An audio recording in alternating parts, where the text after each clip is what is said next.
cuando los encontremos durante la consulta, ¿no? Sea cual fuere el lugar donde podamos hacer. En la calle mismo llama la atención, obviamente. Y nos ponemos a pensar qué es lo que puede estar ocurriendo, ¿no? Encontramos a un niño o un joven de 15, 16 años y empezamos a interrogar, ¿no? ¿Qué es lo que tenemos al frente? ¿Qué es lo que pensarían ustedes, jóvenes? Dejamos la tribuna abierta, ¿no? A ver, Jairo, ¿qué te llama la atención en esta presentación?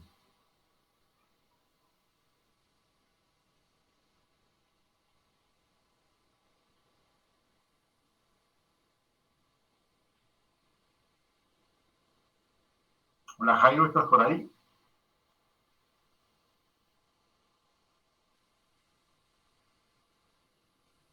Los veo en la pantalla, por eso les pregunto.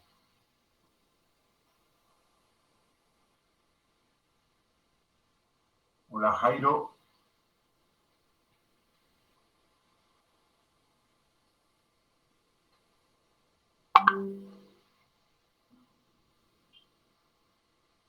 Está teniendo unos problemas con su micrófono, doctor. No estoy viendo el chat. Ok, Winnie. Sí, doctor. ¿Qué te llama la atención, Winnie, del ojito, o del rostro? Que hay tosis palpebral, doctor. Una tosis palpebral, ¿verdad? Hay un descenso del párpado, ¿no? Sí, entonces, sí, doctor. ¿qué causas crees que podrían originar esta situación de tosis palpebral? ¿Qué se te ocurre pensar ahora? Bueno, ya Winnie, opinaste. Abigail, por favor, si estás por ahí. Puede ser, doctor, de... ¿Escuchando, doctor? Ah, ya. Ya Puede ser una causa neurógena, una parálisis, por ejemplo, del motor ocular común. Podría ser, doctor. Exacto, ¿no? Evidentemente, ¿no? Esto, personas con diabetes es común ver que tengan también antecedentes traumáticos que pudieran ser necesarios en ocasiones. Podríamos ver en pacientes diabéticos, les comentaba, ¿no? Un paciente diabético empieza a generar de repente una incomodidad y él no nota de repente la tosis y es evidencia, ¿no? Y pregunta sobre la data de la enfermedad y le va a decir obviamente que es un diabético posiblemente de larga data, más de 8, 10, 12 años de diabetes, ¿no? Ok, podríamos encontrar también alguna otra situación que nos pueda llamar la atención, sobre todo si el paciente, digamos, una persona de X años y le dice, bueno, tengo esto hace muchos años, creo que desde niño. Estaríamos pensando en otra entidad, ¿verdad? De repente que nunca fue abordada, y podría ser una tosis mecánica por una lesión del canal del parto, una tosis congénita inclusive, ¿verdad? Por alguna relación con la inervación de ese músculo que va a realizar la apertura ocular, ¿no? Adecuada. Entonces vemos obviamente que el espacio, el espacio, como se llama, la hendidura palpebral no es igual en ambos ojos, ¿no? De hecho, el ojo izquierdo tiene una hendidura palpebral mucho más estrecha que el ojo derecho, el ojo contralateral, si queremos expresarlo de esa manera. Veamos que en el ojo derecho las características del párpado va a llegar ligeramente por cubrir parte de la córnea, en lo que respecta a su extremo superior, ¿no? Y en la parte inferior también, fíjense cómo contacta con el borde inferior de la córnea, con el borde superior de la córnea, igualmente. Las características de la esclera se ve una esclera tranquila, un tranquilo blanco, ¿no? Igualmente la disposición de las pestañas, a pesar de que las estamos viendo un poco arracimadas, si se da cuenta, ¿no? Fíjense el párpado inferior, más o menos por aquí, vemos las pestañas que no están separadas como deberían estar, un poquito arracimadas, ¿no? En ese lado también, y eso podría ser porque el paciente de repente está teniendo algún lagrimeo continuo y de repente las características de la lágrima también no son necesariamente las normales, ¿no? Puede ser una lágrima un poquito espesa, con una cantidad de procesos inflamatorios seguramente que va a generar este tipo de casos, ¿no? Eso es, obviamente las cejas corresponden a las de un varón o de una mujer. ¿Qué diríamos? A ver, parece de un varón, ¿no? Son cejas rectas, bien pobladas, obviamente, aunque la posición de la imagen no nos permitiría ser categóricos en la expresión, pero va por ahí. Las características de las cejas también van a determinar, obviamente, si son rectas, hay tendencia a que sean el sexo masculino. Evidentemente hay algunas damas que gustan de tener las cejas pobladas, se ve muy a gusto de cada una de ellas, obviamente no hay problema, pero la característica es hay siempre una angulación, una curvatura pronunciada a nivel del eje medial del cuerpo de las cejas. Esta es la característica obviamente de la ceja femenina. Aquí, en esta siguiente imagen, por favor, hay una clara muestra, obviamente, de una situación a la que denominamos o conocemos con el nombre de, a ver, alguien joven, puede ser Diana, ¿está por ahí, Diana? Sí, doctor, presente. Adelante, Dianita. ¿Qué te llama la atención? Bueno, el paciente presenta, o la paciente, una exoftalmos, doctor, una protrusión de los globos oculares. Perfecto. Ok, si tenemos una paciente que tiene exoftalmos en este caso, ¿qué otras condiciones deberíamos entender que estaba ocurriendo en esas órbitas, en esos globos oculares? A ver, Maricielo, Jenny Maricielo.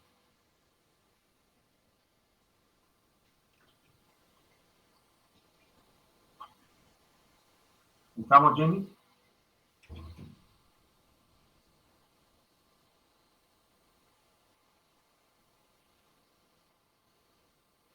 Hola, Jenny. Veo el chat, a ver. No está presente todavía Jenny Maricielo.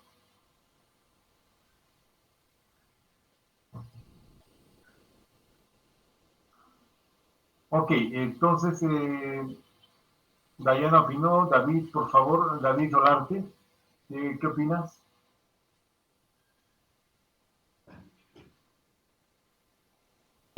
Doctor, ¿Cómo estás, David? en acá podríamos ver a una paciente o un paciente con exoftalmia, con los ojos así medio más salidos, podría ser un indicio de hiper o hipotiroidismo. Claro, ya estamos con diagnóstico, inclusive. Gracias, David. Gracias. Y lo que más o menos va a orientar la pregunta es por qué se produce todo eso, ¿no? Habíamos visto en las primeras clases de acercamiento en oftalmología, anatomía y el acercamiento al tema de oftalmología que la parte de la órbita ósea está obviamente recubriendo al globo ocular con una capa importante de panículo adiposo, ¿verdad?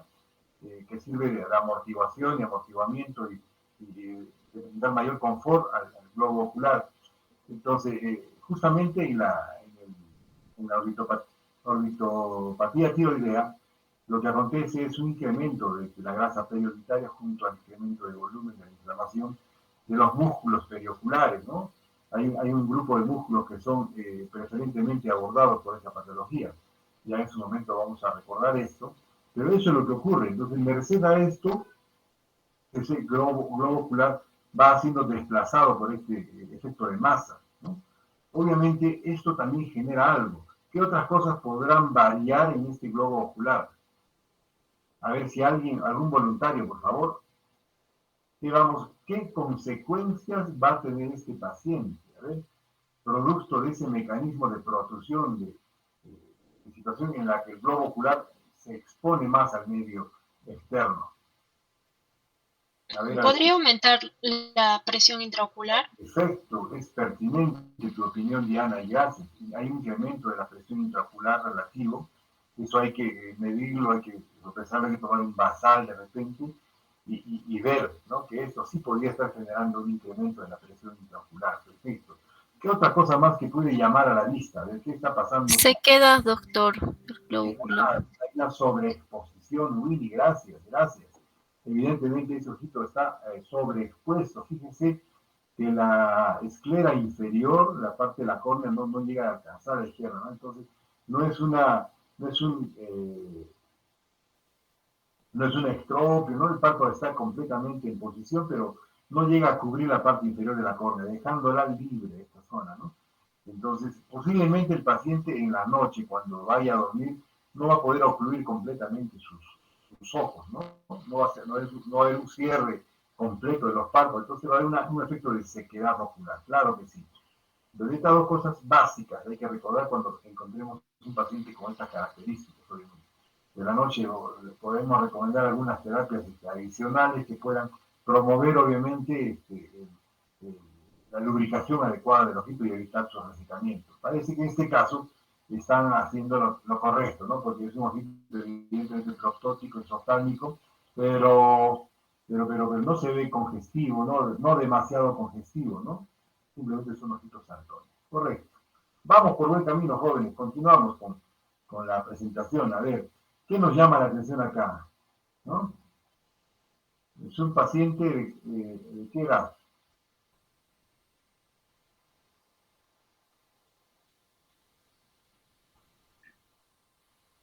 La opacidad a nivel del cristalino, doctor. Perfecto, buen dato, buen dato, buen dato. Opacidad a nivel de cristalino. ¿Y el paciente qué edad tiene? Aprox. 50, 60, doctor. Cuenta 60 años. ¿Alguien más, por favor? ¿Alguien me puede opinar?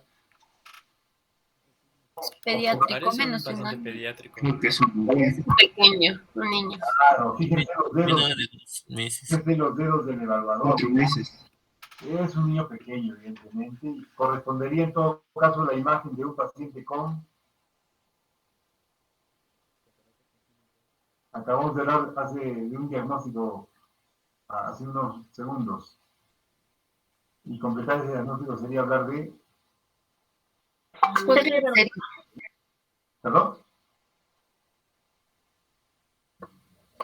Catarata congénita, claro que sí, claro que sí. Ahora, por ejemplo, ¿cuánto mide el diámetro corneal de un recién nacido? Obviamente es pequeño, ¿no? 9, 10 milímetros. ¿Qué tal si esta córnea a este recién nacido mide 12 milímetros? En ambos lados, en este eje y en este ojo, eje también. 11.99 y 12 milímetros. O si quieres, 12 milímetros y 12.5, 12.7. Por ahí. Estaríamos hablando de una córnea que tiene el diámetro más o menos de un adulto, ¿verdad? 11 y tantos en el adulto.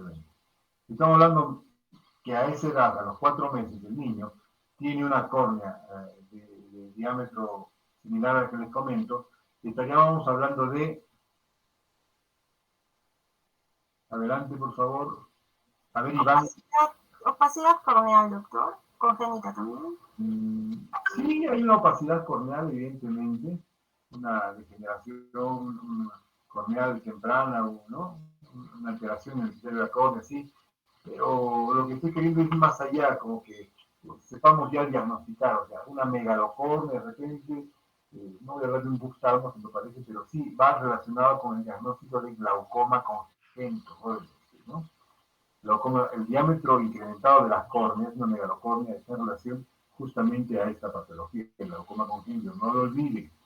Fotofobia, ojo rojo, y niño que lagrimea mucho y no tolera la vida, está esquivando la mirada con fotofobia, sospechen de eso, ¿no? A pesar de que no tenga una córnea demasiado grande, siempre sospechen. Esa fotofobia, ese ojo rojo sea persistente, crónico, de un niño de poca, usted lo ilumina y le molesta mucho más la luz. Obviamente eso hay que sospechar de un glaucoma congénito, sobre todo si esta es continua, hace más de un año que mi hijito desde los 6, 8 meses le molesta la luz y entra con ojos rojos, etc. Lo ven a los 2 años o al año y medio, lo más probable es que tengamos sorpresas al respecto. Ok. Esto, por ejemplo, evidentemente es una tosis. ¿Y qué más llama la atención acá? aparte de la ptosis. Las cejas horizontales y el sexo masculino, de hecho, ¿no?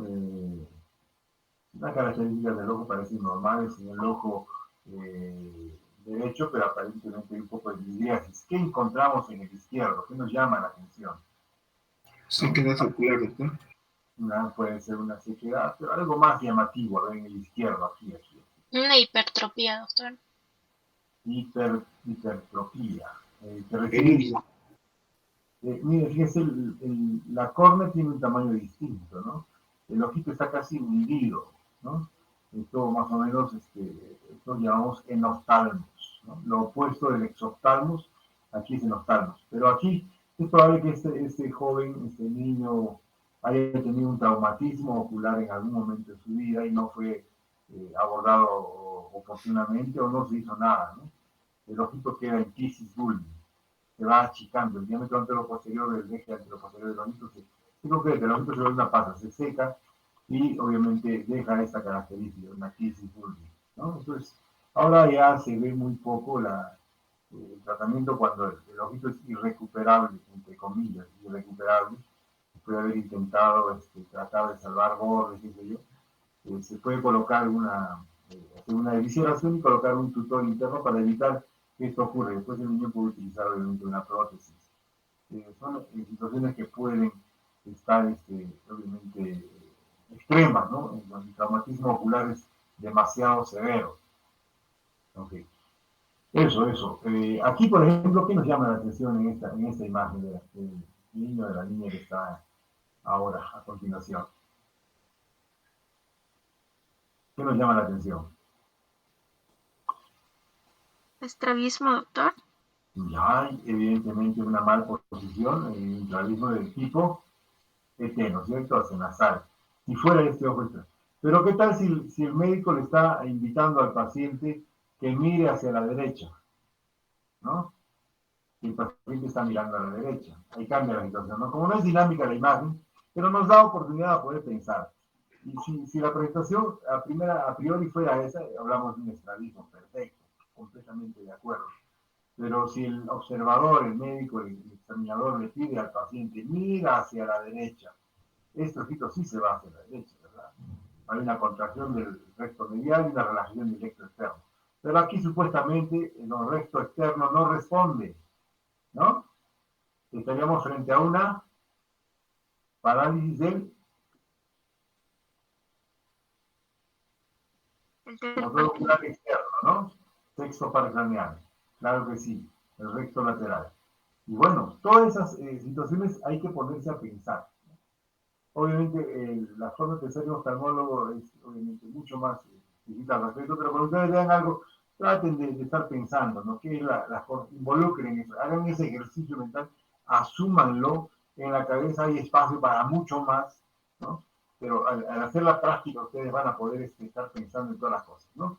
Y asumirlas y guardarlas en el PC, que es obviamente un lugar donde no hay límite de capacidad.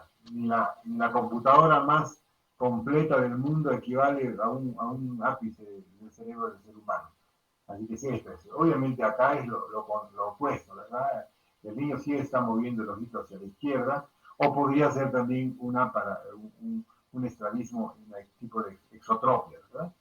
Básicamente, hasta con un poquito de hiperopia, fíjense cómo se va un poquito hacia arriba el ojito. Un Duan puede ser diferentes tipos de patologías, obviamente, que en nuestra estrabología vamos a tocarlas muy superficialmente, pero hay que saber de eso, ¿no? Que son manifestaciones de estrabismo. Ok, pasemos a ojo rojo. Entonces, denominar un ojo rojo siempre, recuerden, hay que hablar del área del ojo rojo, ¿no? de la data de la patología del ojo rojo, de las maneras involucradas. Por ejemplo, ¿este ojo rojo será infeccioso o será inflamatorio? ¿Qué les parece? Así, a simple vista, ¿qué podemos determinar? ¿Vemos secreciones? No, ¿verdad? ¿Vemos pestañas arracimadas como en la anterior imagen? Tampoco. Entonces, ¿será infeccioso? No. Inflamatorio. Inflamatorio, ¿verdad? Inflamatorio. Entonces, la pregunta entonces va a ser siempre necesaria realizarla. Y señora, joven, tiene usted secreciones, tiene lagañas, tiene legaña, como quieran, ¿no? En las mañanas, no tengo nada. Está el ojito rojo, ¿no? Solamente rojo y me lagrimea y etcétera, etcétera, etcétera, ¿no? Entonces la hiperemia conjuntival, ¿no? La congestión conjuntival, la ubicación de la misma, la data de la misma, van a ser situaciones que van a poder orientar nuestro diagnóstico a uno u otro lado, ¿no? Ojo rojo, ya vamos a hablar de ojo rojo, pero más o menos es eso. Vemos la pupila ligeramente midriática, ¿no? O será nuestro parecer. Parece sí que está un poquito más, puede estar entre 3.5 y 4 milímetros aproximadamente, ¿no? Son detalles que uno tiene que considerar. Miren, en el extremo de la vida, este es un signo al que denominamos, a ver quién me ayuda, me refiero al grosor de los párpados. ¿Alguien que me ayude a recordar? ¿Cuál es el signo con el que denominamos este aspecto? A ver, piensen un poquito, por favor, el grosor de los párpados.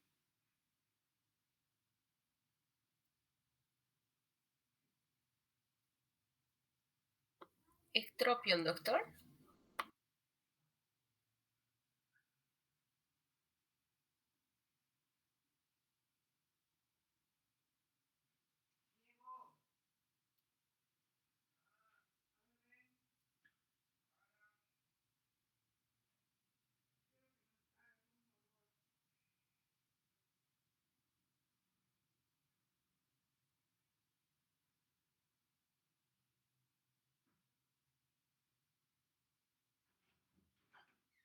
A ver, ¿quién me opina?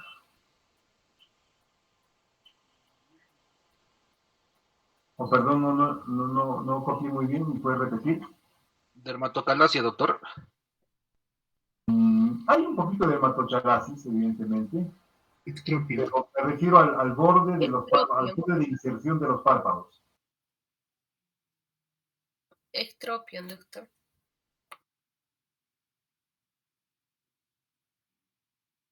Estropio, sí, ¿ya? Hay una situación que les voy a leer, la tilosis, acuérdense, tilosis son esos párpados regorditos, ¿no? Tilosis. Y obviamente hay estropio, sí, hay un escleral show, fíjese la característica de las pestañas, ¿no?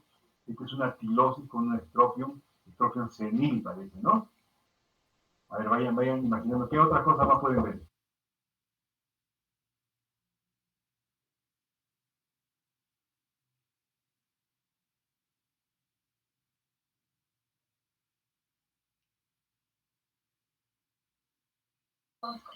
Ajá.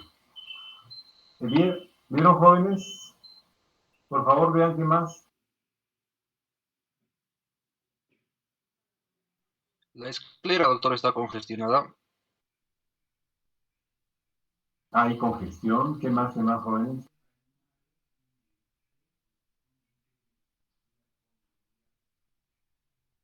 Doctor, quizás las cejas y las pestañas poco pobladas.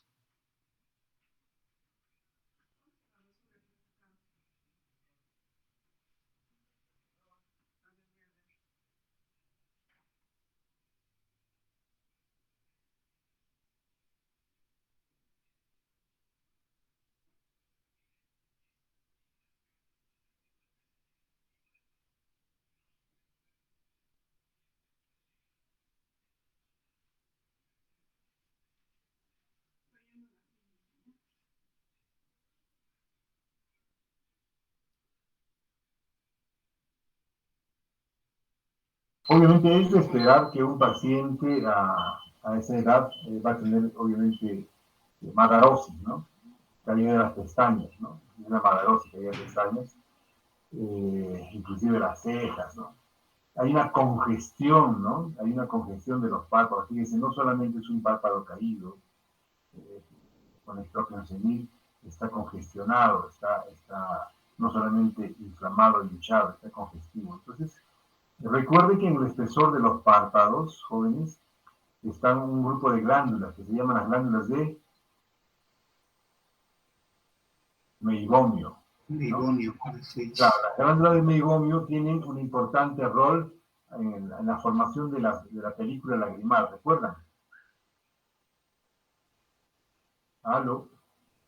Sí, doctor. Ok, entonces estos le proveen a la lágrima un sustrato de qué orden, qué características tiene.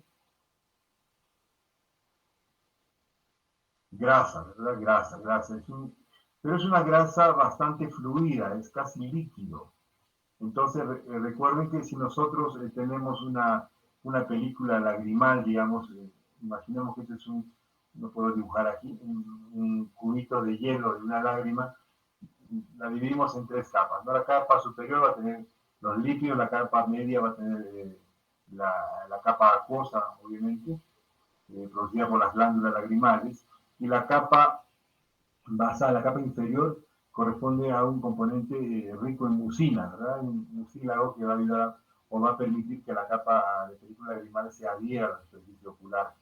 Y la capa acuosa ayuda a la lubricación junto con esas tres, siendo que la lipídica, la capa superior, proporcionada por este grupo de glándulas, no está funcionando adecuadamente, entonces esa capa se va a evaporar fácilmente, ¿no? Un ojito seco podría haber. Obviamente es un ojito ya bastante inflamado, crónico, necropium por la edad. Entonces, eso es importante también, saber que estos pacientes pueden mejorar su estado, no solamente con lubricantes, sino hay que manejar este cuadro de paso, ¿no? Yo puedo lubricar a este paciente, darle un lubricante tipo gel, obviamente lo voy a hacer más tranquilo, pero la condición que está generando este problema es la característica del párpado. Le daré su antibiótico y todo eso, pero nuevamente, si no tomemos el reparo necesario a este problema, esto va a seguir, ¿no? Antibióticos sí, lubricantes sí, pero también hay que acordarse de este extremo. Entonces, la aplicación de compresas de agua tibia también va a ser importante, a ojos cerrados, ojo, porque si tocamos una compresa sobre la superficie ocular, tocamos la córnea, vamos a generar grandes problemas. Recuerden que la córnea es muy delicada, es una capa de gelatina que corresponde a lo que significa es el epitelio corneal, es muy lábil, ¿no? Entonces fácilmente se reseca y se altera en su superficie ocular, perdiendo la continuidad de su capa, entonces genera ya inclusive hasta posibilidades de infección a este nivel. Entonces recuerden estos jóvenes, ¿no? A los abuelitos que damos esta condición de sus compresitas de agua tibia de manzanilla, unas 3 veces al día, mañana, tarde y noche, por unas 2 a 3 semanas, hasta que veamos que haya descendido ese nivel de inflamación. Inclusive podemos utilizar un poco de corticoides por 1 o 2 semanas, esto va a ayudar también a disminuir esta situación. El abuelita se los va a agradecer bastante. Ok, aquí vemos una conjuntiva un poquito edematizada, ¿no? Una quemosis conjuntival, ¿no? No es hemorrágica porque también quemosis hemorrágica como ocurre en este extremo acá hacia, diríamos, ¿qué ojo es este? Ojo derecho, ojo izquierdo, jóvenes. Pareciera un ojo izquierdo, ¿no? Porque supuestamente aquí hay una aproximación mayor de los párpados, y aquí estaría la carúncula, y aquí estaría la nariz, ¿no? Entonces, y aquí está la parte más abierta, que va hacia la zona temporal. Aquí hay una parte roja que nos dice, obviamente, puede haber una hemorragia, pero el resto está quemótico, ¿verdad? Está quemótico, se ha frotado mucho el paciente, ha generado una inflamación, un acúmulo de líquido hacia adentro, entonces no sabemos, pero eso es lo que manifiesta el examen, este ojito, ¿no? ¿Es patológico o no es patológico? Es patológico, llama la atención y describimos la lesión. Cuando ustedes estén haciendo vuestra guardia en el internado, pues los residentes, el R1, se los va a mandar a la guardia, a la batalla, y le va a decir, ¿es patológico o no es patológico? ¿Llama la atención o no llama la atención? ¿Y qué te llama la atención? Bueno, describen la lesión, ¿no? Es como se aprende a describir. Por eso, idealmente, desde ahora que tenemos que empezar a graficar y explicar cómo encontramos estas lesiones. Fíjense, por ejemplo, este ojito, ¿no? Miren, ¿qué les llama la atención acá? Una alteración en la estructura del tejido de la conjuntiva, ¿cierto?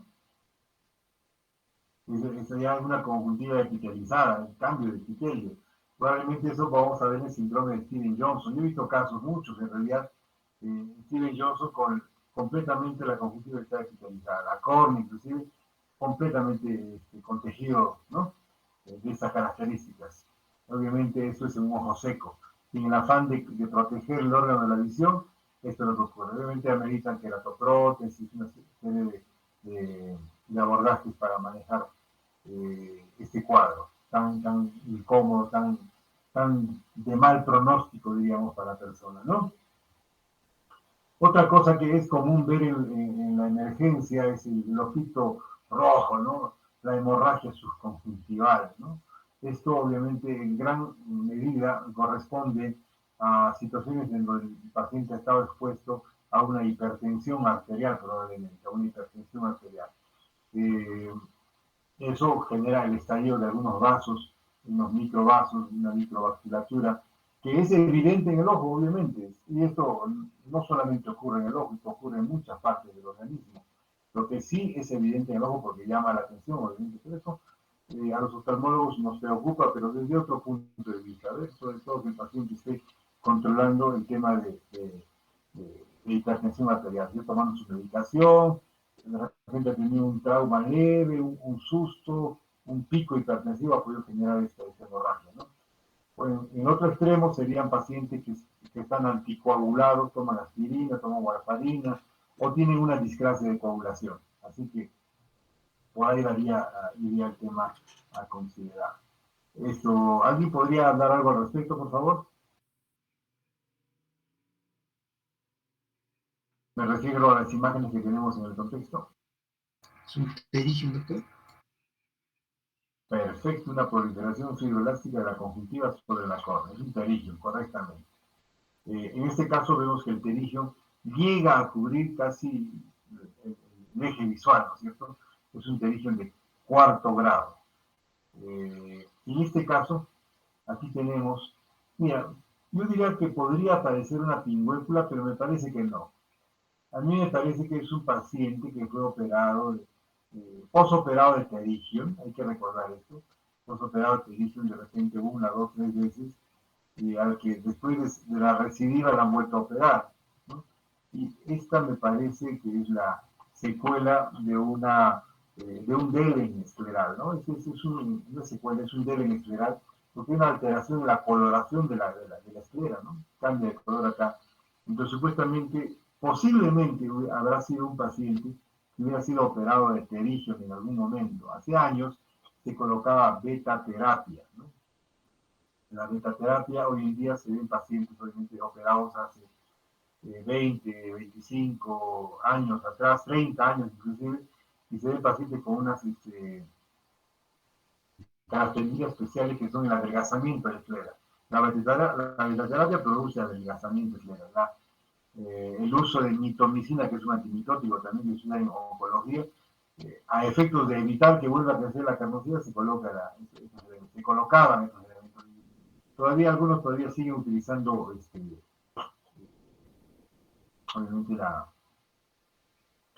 les comentaba, la mitomicina, ¿no? En esta zona hacen unas aplicaciones de mitomicina a un porcentaje, pero en el tiempo y en un buen porcentaje de pacientes se produce este tipo de lesiones, el Dellen escleral. Es un adelgazamiento progresivo y hasta que puede llegar a perforar el ojito. Entonces, hay que tener en cuenta esa consideración. Cuando uno opere, obviamente, el pterígio puede residir en muchos casos, no depende de las características, por muy buena, muy pulcra sea la cirugía, si el paciente no sigue las indicaciones del médico, por las indicaciones postoperatorias, la tendencia a recidivar, el porcentaje de la recidiva va a incrementarse. Si el paciente es operado con la mejor técnica, con la plastía, el autoinjerto, es operado, la recidiva va a estar en el orden del 1 al 3%, ¿no? De cada paciente. Eso es una recidiva estadística. Pero si el paciente, lejos de todo ello, no cumple con la tarea, no se libera de la exposición a los rayos UV, entonces probablemente ella puede recibir, y mucho más obviamente si no usa adecuadamente y por el tiempo necesario la medicación indicada. Entonces son factores de riesgo, obviamente. Fíjense obviamente cómo acá trasluce la esclera, ¿verdad? La uva es lo que está reflejando atrás. Eso quiere decirme que la esclera, pues obviamente de 3 a 4 milímetros, que sería su diámetro en esta zona, su espesor, está pues delgado y trasluce uva, ¿no? Es lo que les comentaba. Aquí ocurre pues obviamente ya un leucoma, produce una cicatriz, no sabemos si es una úlcera, un traumatismo, una alteración del estroma corneal. Recuerdan cuando hablábamos de las capas de la córnea, ¿no? Y cuando pasa Bowman e introduce acistroma, pues vamos a encontrar estas secuelas que son secuelas, son leucomas corneales. Obviamente, fíjense la ubicación del leucoma. Cumple parcialmente con ocluir el eje visual. Pero esta parte de acá está libre. Podría tener una visión, obviamente, casi mianóptica, ¿no? Porque esta parte está completamente ocluida. Pero si el ojo contralateral está bien, la imagen por el tema de compromiso nasal se va a regularizar sin mayor problema. Otra cosa sería que el ojo esté cubierto, digamos, en la zona opuesta. Y si esta fuera la temporal, entonces de repente sí permanecería con un escotoma temporal, en la zona temporal. Si esta lesión estuviera a este otro extremo. ¿Qué nos llama la atención, jóvenes, por acá? A ver, opiniones. Midriasis, doctor. Perfecto, muy bien, ¿qué más? Hay una opacidad en el borde inferior de la córnea.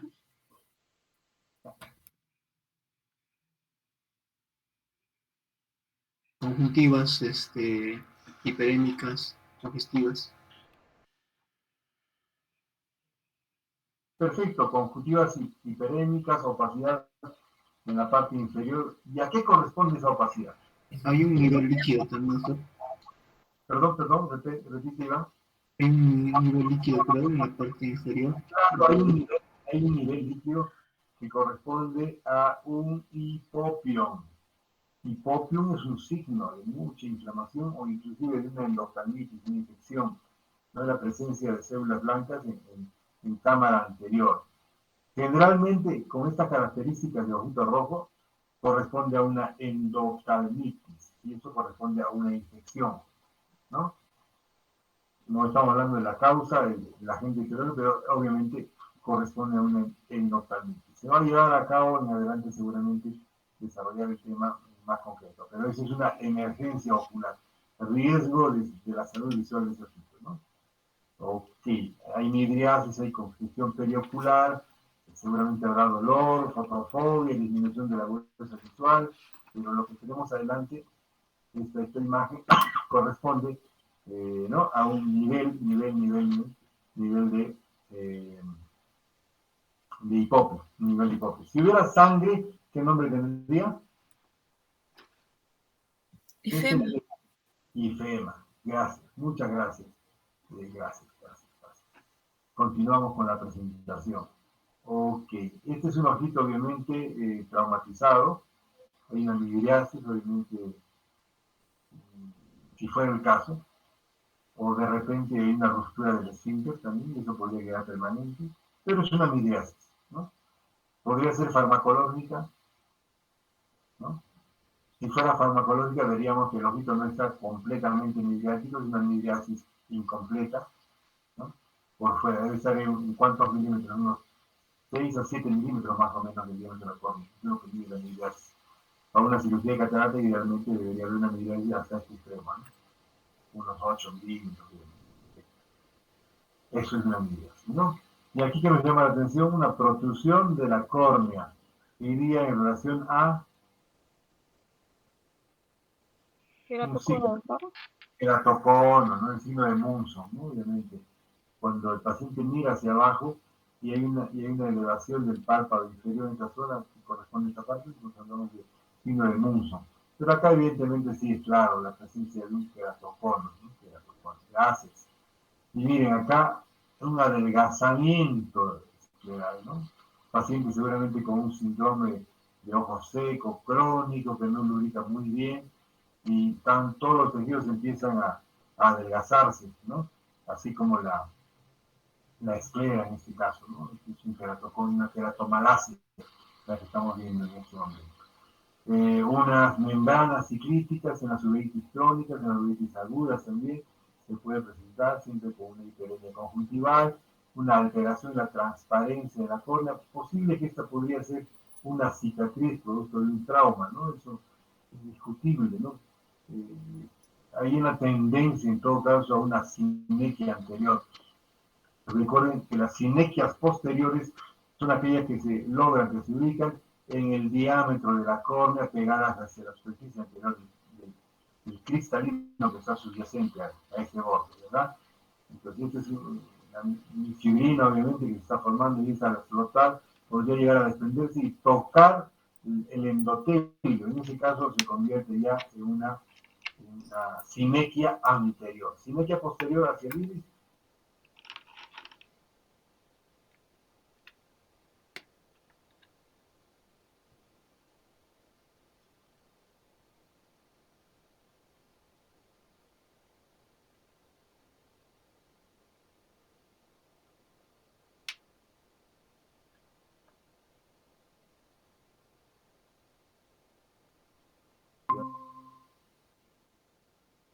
Una catarata, ¿no? Ambos ojos dilatados, evidentemente, y ahí se nota una catarata. Y bueno, sí, hasta ahí queda, jóvenes, como una breve introducción, un recordatorio, como he hablado de las clases anteriores acerca de los signos a primera vista a un paciente. Hay muchos más, obviamente, pero esto ya creo que hasta ahora va a ser suficiente. Vamos a permitir en todo caso dar la bienvenida a Brian, que vayan haciendo, voy a dejar de presentar, para que ellos a su vez hagan su presentación.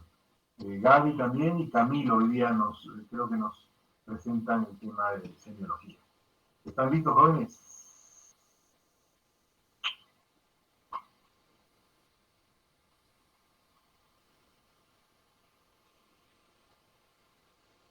Maybel está presente. Camilo. Teo Rodríguez. Presente, doctor. Buenas tardes. Rápidamente contesten su asistencia, jóvenes. Sí, por su asistencia, doctor. Maybel, presente, por favor, doctor, no podía activar mi micro. Ok, Camilo. Camilo está por ahí. Presente, doctor, buenas tardes. ¿Qué tal? Vayan presentando. Camilo, ¿estás en el grupo de semiología, creo? Sí, doctor, sí. Brian lo va a presentar. Gracias. Teo Rodrigo. Doctor, presente. ¿Qué tal? Gracias. Royly Yamilet. Presente, doctor. Buenas tardes, Royly. Julio Aarón. Doctor. Buenas tardes, doctor. Andrea Carolina. Presente, doctor. Buenas tardes. Buenas tardes, Brian Kiawaman. Presente, doctor, buenas tardes. Hola, Brian.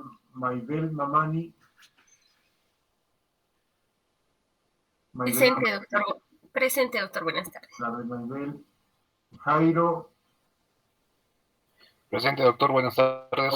Ok, llamo el nombre y dicen presente. Ya nos saludamos, jóvenes. Teo, otra vez, Roylit. Ya también ya ve. Alessandra, ya está. Camilo está por ahí. Está presentando, creo. Sí, doctor. Okay. Sí, doctor, que estoy presente acá. ¿Cierto? Iván, Marjorie. Presente, Iván, doctor. Presente, Marjorie. Marjorie, Sherali, Gary. Presente, doctor. Gracias, Sherali. Gary. Presente, doctor. Ok, Gary. Elvina Moreno. Presente, doctor. Gilbert, Gabriela Milagros, Yamil. Presente, doctor. Presente, doctor. Yamil, perfecto. Fernando, Xiomi. Presente, doctor. Presente, doctor. Presente, doctor. Gracias. Valerie, Obed y María Julia. Presente, doctor. Buenas Presente, tardes. doctor. Perfecto, gracias, jóvenes María Julia. Sofía, David y Diana. Presente, doctor. Presente, doctor. Perfecto. Presente, doctor. Perfecto. Bueno, adelante, jóvenes. Continúen, por favor. Doctor, buenas tardes y compañeros todos. Hoy les vamos a hablar acerca de lo que es la semiología ocular. Siguiente. Bueno, empezándolo con lo que es la anamnesis, ¿no? En el motivo de consulta, la mayoría de los pacientes vienen con síntomas visuales, ¿no? Pero también pueden venir con síntomas no visuales. Un ejemplo clásico de este es, bueno, las personas nos refieren, ¿no? Que ven mal o no ven mal. Y bueno, esto se va a asociar más a lo que son a la visión de refracción, ¿no? Como sabemos, un paciente métrope es un paciente, bueno, es una persona que al momento de ingresar lo que son los rayos luminosos, o sea, como se puede observar en la imagen superior, al momento de los rayos luminosos a través de lo que es la córnea y el cristalino, estos se van a desviar, ¿no? Y van a, bueno, estos van a llegar directamente a lo que es a la retina. A diferencia de un paciente con miopía o un paciente hipermétrope, bueno, en un miope, al momento de ingresar lo que son los rayos luminosos a través de lo que es la córnea y el cristalino, estos se van a desviar y van a llegar antes de lo que es la retina, ¿no? Y bueno, un paciente hipermétrope, estos rayos luminosos llegan después de la retina, ¿no? Por lo tanto, un paciente míope, nos refiere, ¿no? Que puede observar, de cerca normal, pero de lejos no puede ver. Y a diferencia de un paciente hipermétrope, los objetos cercanos lo ve borroso, ¿no? Siempre es importante preguntar algunas características, ¿no? Por ejemplo, hay cuadros en que hay una dificultad visual que está restringida a una sola área del campo visual, ¿no? Por ejemplo, dificultad central o de la lectura exclusiva, se va a asociar sobre todo a patologías de la retina, como por ejemplo la corioretinopatía central serosa. También tenemos lo que es el edema macular diabético, ¿no?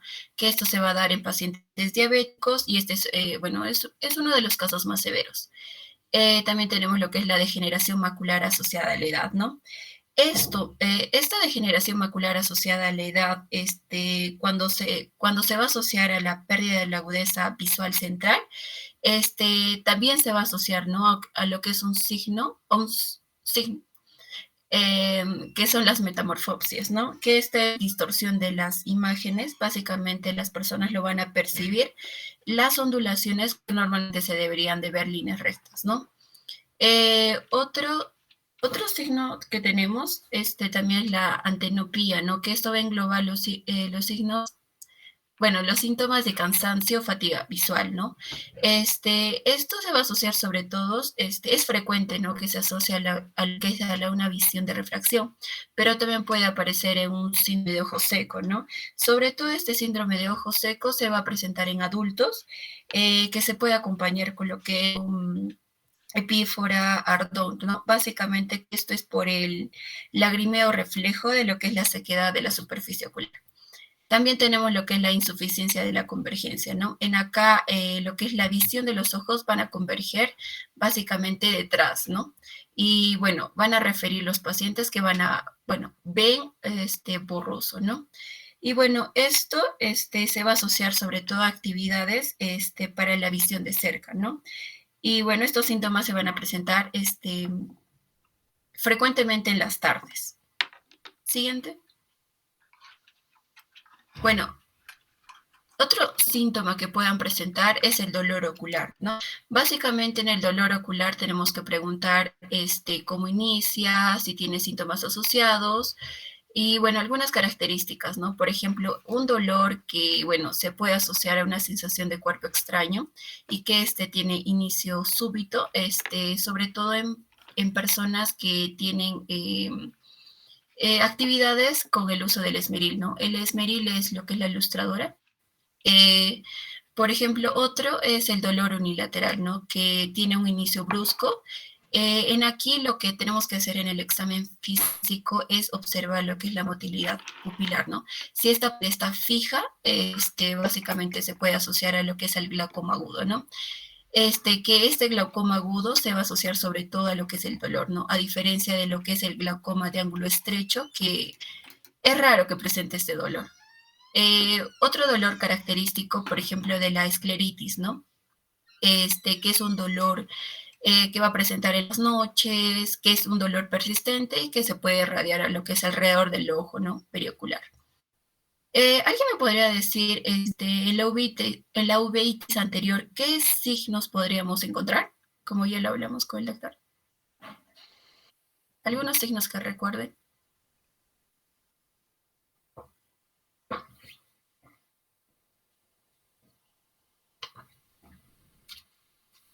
De repente invitas a alguien. ¿Doctor?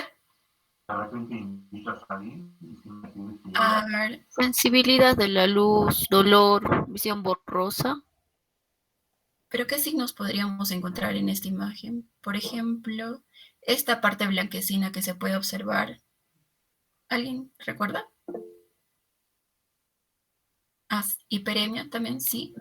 Hay una hiperemia mixta. Señales, láser. Ya bueno. Ajá, exacto. Es hipopión, que es la acumulación de lo que es pus en la cámara anterior, ¿no? Como mi compañera también lo mencionó, que va a haber una hiperemia, ¿no? Una hiperemia mixta, básicamente, ya sea conjuntival y la corneal, ¿no? Que se puede observar. Ya, bueno. Otro signo que podemos, otro síntoma que diga que podemos, o bueno, que pueden presentar es la fotofobia, ¿no? Que esta fotofobia es una molestia ocular en presencia de lo que es la luz brillante. Básicamente también se va a asociar a patología corneal, ¿no? O también inflamación del segmento anterior, ¿no? Como lo que hemos visto, esta uveitis anterior. Siguiente. Ya. También es muy importante preguntar lo que son los antecedentes oculares. Por ejemplo, los antecedentes patológicos. En aquí es importante, ¿no? Preguntar si tiene, o bueno, si tuvo o si tiene alguna enfermedad sistémica, ¿no? Dada la repercusión que van a tener estas enfermedades en lo que es en el globo ocular, ¿no? Por ejemplo, algunas, como por ejemplo enfermedades infecciosas, ¿no? Como el toxoplasma, que puede causar una necrosis retiniana. Infecciones por el VIH también puede causar lo que son las microhemorragias o hemorragias retinianas, ¿no? Antecedentes quirúrgicos, preguntar si ha tenido una amputación, si es un paciente diabético o si ha presentado un trauma facial, ¿no? Bueno, antecedentes farmacológicos, que bueno, el más frecuente es las hemorragias, ¿no? Por el consumo de lo que son los anticoagulantes, pero también, como se puede observar en la imagen superior, bueno, esto es una córnea verticillata, que, bueno, que es depósito, bueno, son depósitos de café amarillento en lo que es la córnea, ¿no? Que en sí se va a dar por el consumo de lo que es la miodarona. También pues, se puede presentar bueno, por el consumo de antidepresivos y antihistamínicos, puede aparecer lo que es el ojo seco, ¿no? Y más no por una patología propiamente dicha del ojo. Por el consumo de bifosfonatos y inmunoterapias, puede haber una inflamación de lo que es la cámara anterior, ¿no? Como una uveitis anterior. También es importante preguntar lo que es la historia familiar, ¿no? Porque hay algunas enfermedades que podrían ser hereditarias, ¿no? Por ejemplo, la miopía, el glaucoma, pacientes con diabetes mellitus o una degeneración macular asociada a la edad, ¿no? Y bueno, con respecto a los antecedentes oftalmológicos, ¿no? Si el paciente usa gafas o algún tipo de refracción tenga, que el uso de lentes de contacto, bueno, este uso de lentes de contacto se ha asociado sobre todo a lo que son un signo, que es las papilas gigantes, ¿no? Más adelante lo vamos a ver. Siguiente. Y bueno, algunos síntomas que tenemos, ¿no? Por ejemplo, lo que es el edema palpebral, que es el aumento del volumen, ¿no? Tanto ya sea de lo que es el párpado superior o del párpado inferior, ¿no? Lo más frecuente que se puede asociar este edema palpebral dentro de los no inflamatorios es el chalazion, ¿no? Que este chalazion, como ya lo dijimos, es una obstrucción básicamente de las glándulas de Meibomian y normalmente es no dolorosa, ¿no? Pero también podremos tener lo que es la hernia de lo que es la grasa orbitaria. También se puede observar en enfermedades sistémicas y en tumoraciones. Y dentro de las causas inflamatorias, la más frecuente es el orzuelo, ¿no? Que el orzuelo es un proceso infeccioso, ¿no? Ya sea de las glándulas de Meibomian, 6 o de Moll, ¿no? Y bueno, esto sí se va a acompañar de lo que es el dolor. También tenemos las conjuntivitis, puede ser por una celulitis orbitaria y una dermatitis, ¿no? Otro síntoma que tenemos, lo que es el escozor, ¿no? Básicamente este escozor se puede presentar, como ya lo dijimos, en el pterigio, ¿no? Que es básicamente una membrana fibrosa, básicamente, como se puede observar en la imagen. También se puede observar en la pingueculitis, que es un tumor benigno de la conjuntiva. También puede estar en los síndromes de ojo seco o en las conjuntivitis, ¿no? Otro síntoma que tenemos son las fotopsias, ¿no? Estas fotopsias son la visión de luces o destellos luminosos, ¿no? Chispas que se pueden observar por delante de lo que son los ojos. Esto se va a asociar sobre todo al desprendimiento de lo que es el vitrio. Puede haber desgarros retinianos también, ¿no? Y también se puede asociar a lo que son las migrañas. Otro síntoma que tenemos son los halos colorados, que son la visión de halos alrededor de lo que es la luz, ¿no? Básicamente se puede observar tres colores, ¿no? Desde adentro hacia afuera se va a observar lo que son el color rojo, violeta y azul. Y se va a asociar sobre todo a lo que son a los edemas corneales, ¿no? Como por ejemplo el glaucoma agudo. Siguiente. Ya, bueno, otro síntoma que tenemos es la pérdida de la visión, ¿no? Que, bueno, una pérdida de la visión, ya sea súbita, que esté severa, es espontánea y sin causa aparente, tendríamos que sospechar de lo que es una obstrucción de la arteria central de la retina, ¿no? Esta pérdida de la visión también puede ser por causas tóxicas, ¿no? Como el alcohol metílico, pueden ser hemorragias vítreas también. También tenemos lo que son las proctosis, que es la protrusión de lo que es el globo ocular, ¿no? Va a depender si este es unilateral o bilaterales, ¿no? Por ejemplo, si es bilaterales, puede ser por un hipertiroidismo, o si es unilaterales, pueden ser por un pseudotumor, ¿no? Luego tenemos lo que es la maurosis fugaz, que es una pérdida de la visión fugaz, ¿no? Básicamente que pueden ser por masas infraorbitarias o enfermedades ateroscleróticas.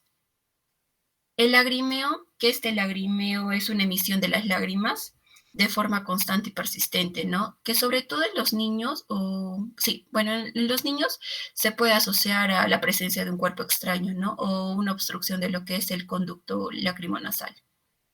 Luego tenemos lo que es la leucocoria, que esta es la presencia de una mancha blanquecina, ¿no? Como se puede observar en la imagen, en la pupila, ¿no? Y se asocia frecuentemente a lo que son las cataratas.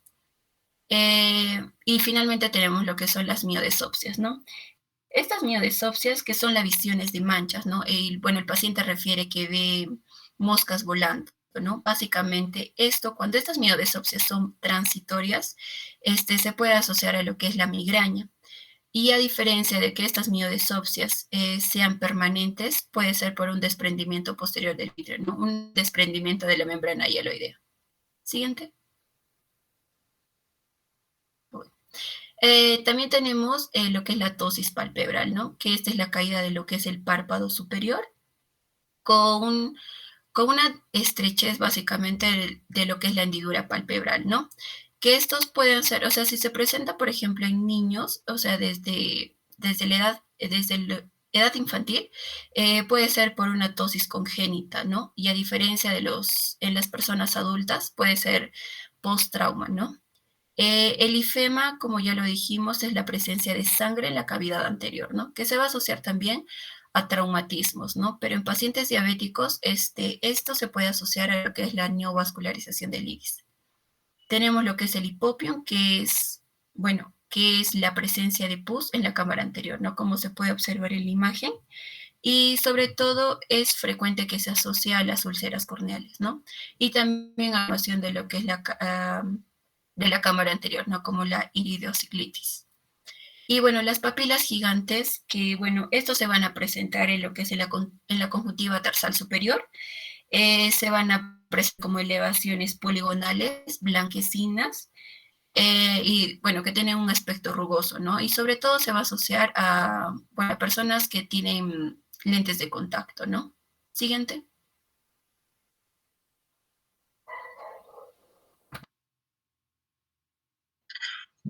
Continuando con la exposición, la siguiente parte del examen, esas son las pruebas de agudeza visual.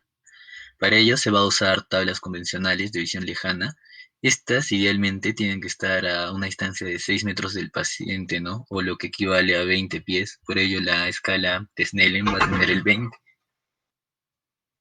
Por convención, el paciente se le solicita cubrir su ojo hasta cuando no sea capaz de distinguir la mitad de las letras, ¿no? Primero se inicia con el ojo izquierdo, tapándolo con el oclusor, y después se procede con el ojo derecho. Lo que se intenta hacer con la tabla de Snellen es que lea las distintas líneas de estas tablas hasta que no sea capaz de distinguir la mitad de las letras u octotipos, ¿no?, que haya en dicha línea, para así evaluar la agudeza visual del ojo derecho. Posteriormente, ¿no? Primero es el izquierdo y luego el derecho. Luego de ello, se procederá a examinar el ojo izquierdo mediante oclusión del ojo derecho y se repite el procedimiento, ¿no? Bueno, suena un poco repetitivo, pero así es como se realiza. Estas tablas nos van a mostrar la agudeza en fracciones, cuyo numerador va a indicar la distancia a la que el paciente está viendo la figura, 20 pies, como lo mencioné ya, o 6 metros, ¿no? Y en el denominador va a estar la distancia en la que una persona sana normalmente vería estos octotipos, ¿no? Siguiente, por favor.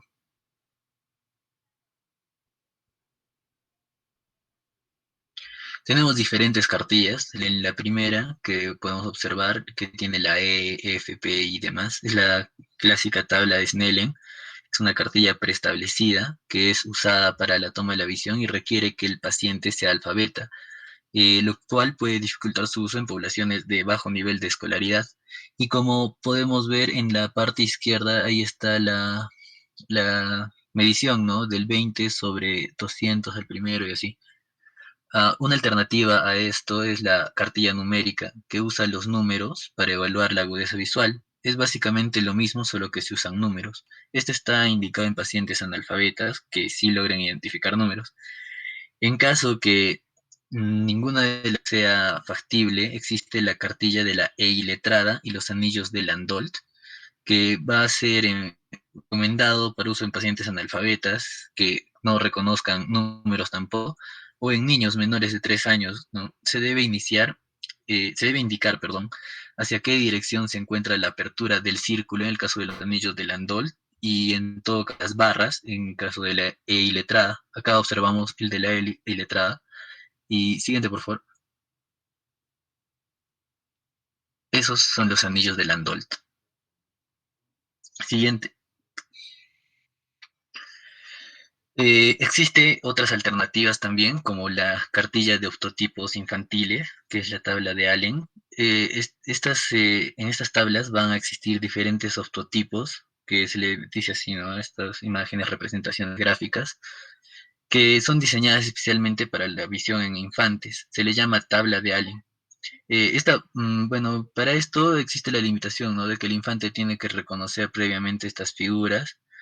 Y bueno, va a estar relacionado con su nivel educativo, ¿no? Se le recomienda a los padres también antes hacerles como que repasar a los niños como qué es cada cosa, ¿no? Qué es cada formita que pueden observar acá. Y la última opción que tenemos es, en caso que no haya ninguna, la cartilla de bolsillo, que es la cartilla de Rosenbaum. Esta es una versión de bolsillo que está disponible para examinar la visión en pacientes en quienes no se puede usar ninguna de las anteriores, ¿no? Porque el medio en el cual se encuentran no lo permite. Este es, como se dice, una cartilla de bolsillo para llevarlo ahí portándolo uno, ¿no? Por ejemplo, un paciente en la unidad de cuidados intensivos o que no tenga o donde no haya disponibilidad de espacio para las anteriores cartillas mencionadas, a diferencia de las anteriores que se colocaban a 20 pies de distancia, estas se colocan a 14 pulgadas o a 35 centímetros, ¿no?, de distancia del paciente examinado para que revise. Siguiente, por favor. Ahora, ¿qué pasa si es que no tenemos las cartillas de octotipos? Tenemos diferentes opciones. Primero está el cuentadedos, que, bueno, en un ambiente iluminado, al paciente se le ocluye un ojo y el examinador se coloca frente al paciente y le indica que cuente la cantidad de dedos que se le muestra con el dorso de la mano de cara al paciente, ¿no? Se debe reportar la distancia más lejana a la que el paciente es capaz de contarlos. Siguiente, por favor, creo que aparece una imagen de eso. No aparece. Bueno, es así como lo mencionamos, la técnica es a cuenta de dedos, mostrándole los dedos tapando un ojo y se anota, ¿no?, la distancia más lejana a la que el paciente es capaz de contarlos. Ahora, lo siguiente es el movimiento de manos. Si el paciente, por ejemplo, no puede acertar la prueba anterior, solo se le pregunta al paciente si percibe el movimiento y a qué distancia, esta medida en metros, lo llega a percibir. Se mueven las manos nomás para que perciba el movimiento. En caso también esta falle o el paciente no pueda, se realiza la percepción de luz. Esta se está iluminando directamente el globo ocular y solicitando al paciente que nos diga si es que percibe esta luz o no. Se le debe de preguntar de dónde proviene la fuente luminosa y esto, lo cual significaría, ¿no?, que proyecta la luz y si esta persona es capaz de identificarla. Ahora, en caso de pacientes sin comunicación verbal, sean estos niños que aún no hablan o pacientes con deterioro cognitivo o, que no puedan comunicarse por algún u otro motivo, se escribirá en la historia clínica en caso de encontrarse sin alteraciones la visión, que sea fija, sigue y mantiene la mirada. Tenemos que tratar de hacer esto, que nos siga, primero que fije la mirada en algún objeto, que siga con la mirada y que mantenga la mirada. Si cumple con esto, se anota de esa manera. Siguiente, por favor. Ahora la evaluación con agujero estenopeico. Con esto se usa para va a haber defectos refractivos en los pacientes y esto puede alterar esos exámenes de agudeza visual, los que ya vimos previamente. Y más si es que se trata de un contexto de urgencias, ¿no? Dado que van a olvidar sus gafas, no van a traer sus lentes de contacto o cualquier situación que ocurra. El agujero estenopeico nos permite corregir estos defectos de refracción. ¿Cómo funciona esto? Mediante una luz que entra únicamente a través del área más central de la pupila, el huequito que existe. Y bueno, este debe ser usado después de la evaluación inicial de la agudeza visual del paciente para determinar si sus alteraciones en la visión son fruto de un defecto refractivo o si son producto de otra etiología. Esa es realmente la utilidad de esta evaluación. Siguiente, por favor. Ahora, en cuanto al examen de campo visual, ese ya más o menos ya tenemos una idea de cómo es. El examinador es quien va a asumir que tiene campos visuales normales. Este se va a colocar, como vemos en la imagen, frente al paciente a la misma altura y a 1 metro de distancia.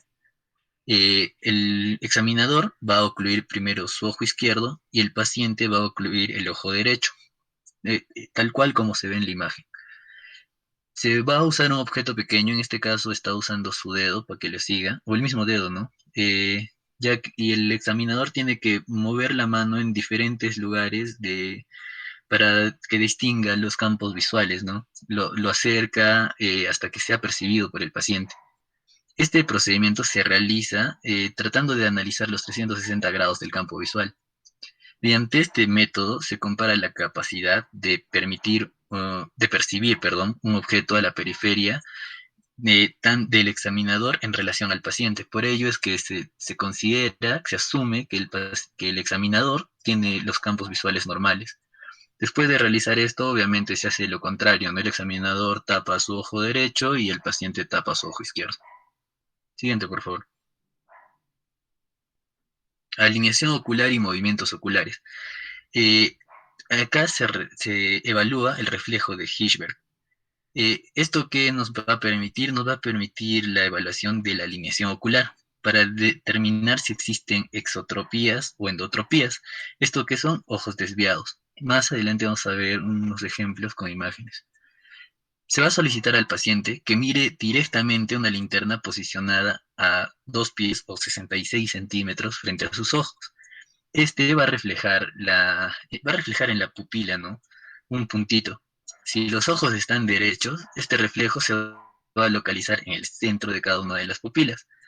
Y bueno, en algunos casos se proyecta si se proyecta estos reflejos de la luz hacia la región nasal de la córnea, el ojo sería extrópico, pero si se proyecta hacia el campo temporal sería endotrópico.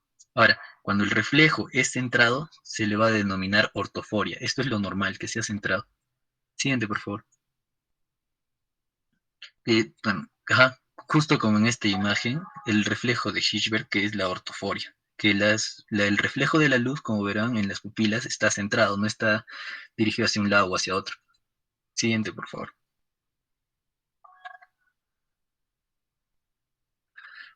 En este caso, lo siguiente que vamos a evaluar son las ducciones, las versiones y las vergencias. Tenemos que recordar lo que ya fuimos viendo en cuanto a anatomía, fisiología y demás, respecto a los músculos que se encargan del movimiento de los ojos, y los movimientos que estos van a generarse y qué músculos van a ser los encargados de realizar determinados movimientos. Siguiente, por favor. Para esto tenemos que llamar la atención del paciente, sea con las manos o con algún objeto, ¿no? Y reproducir los movimientos oculares de forma bilateral, tratando de conseguir los movimientos en los 360 grados del ojo, pidiendo que el paciente siga el objeto o el dedo, si es que usamos un dedo, para que siga la mirada. Ahora, además de la capacidad del movimiento ocular, también se debe examinar la capacidad de convergencia. Para esto se acerca un objeto al paciente y este tiene que estar mirando hacia la línea media y se nota la distancia a la que el paciente lo percibe como una doble imagen o si es incapaz de mantener la fijación y alguno de los ojos se desvía, ¿no?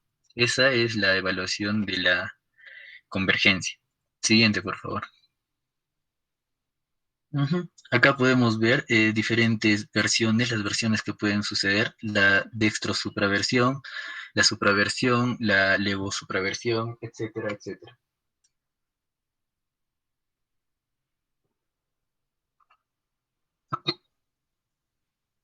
Siguiente, por favor.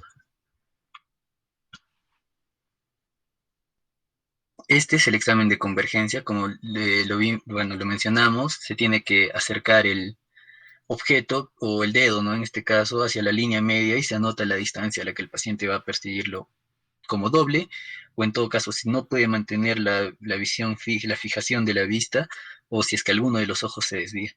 Siguiente, por favor. Ahora, existe un test que también se aplica, que es el cover and cover test, que, bueno, podemos inferir, ¿no?, de qué va. Esto es tapar un ojo y luego destaparlo y ver cuál es el movimiento que se genera. ¿Esto para qué se usa? Se usa para detectar tropías y forias. Para ello se le va a pedir al paciente que fije la mirada en un objeto. Posterior a ello se ocluye un ojo, como podemos ver en los ejemplos de arriba. Se espera unos segundos y se retira el oclusor. Si el paciente presenta una foria, es que el ojo tiende a desviarse con la oclusión, como se ve en la imagen. Esta sería una esoforia y esta una exoforia. Esto que se debe debido a la supresión del estímulo visual. Y si la desviación es nasal, como vemos acá, será esoforia. Si la desviación es temporal, exoforia. En cuanto a las tropías, es cuando uno de los ojos se encuentra desviado y para evaluar esto se le pide al paciente que fije la visión en un objeto y se ocluye el ojo sano. Y bueno, luego se obtiene, ¿no?, una rectificación del ojo no ocluido. Siguiente, por favor.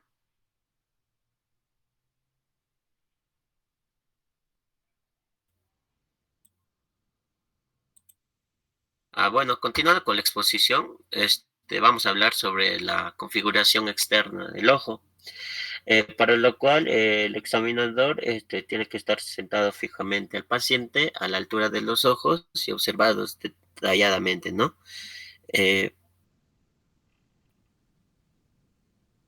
Bueno, para lo cual en esto se tiene que describirse ordenadamente, ¿no?